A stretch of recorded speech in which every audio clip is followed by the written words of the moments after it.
From 275 to downtown along 471 northbound. That drive timing out to 5 minutes for you. All your drive times moving right on time for now.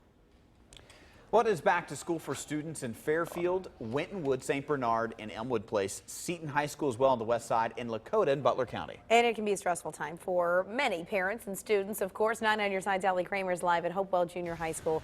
But how you can recognize what's stressing your child out. Allie.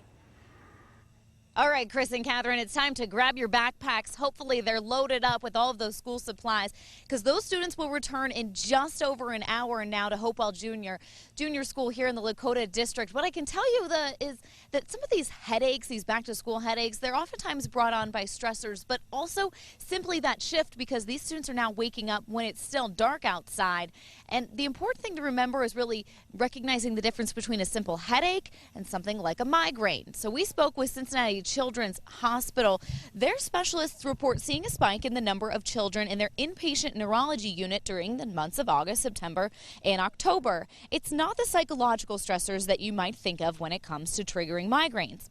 Dr. Andrew Hershey says that it's actually the physical stressors that the school puts on students. It's things like lack of sleep and something as simple as skipping breakfast that can trigger a migraine. And Dr. Hershey explains how to differentiate between a headache and a migraine. I think a lot of people misconceive what a migraine is. They think a migraine is severe, disabling, you're locked up in a dark room throwing up. And that's not necessarily the case. Migraines typically are an episodic disorder, so it comes and goes. Usually associated with a throbbing headache, usually just part of your head hurts, not the whole head, although it can spread to the whole head, and oftentimes associated with light and sound sensitivity. Where a lot of people make the mistake is that migraines are moderate to severe in intensity, so they don't have to be severe.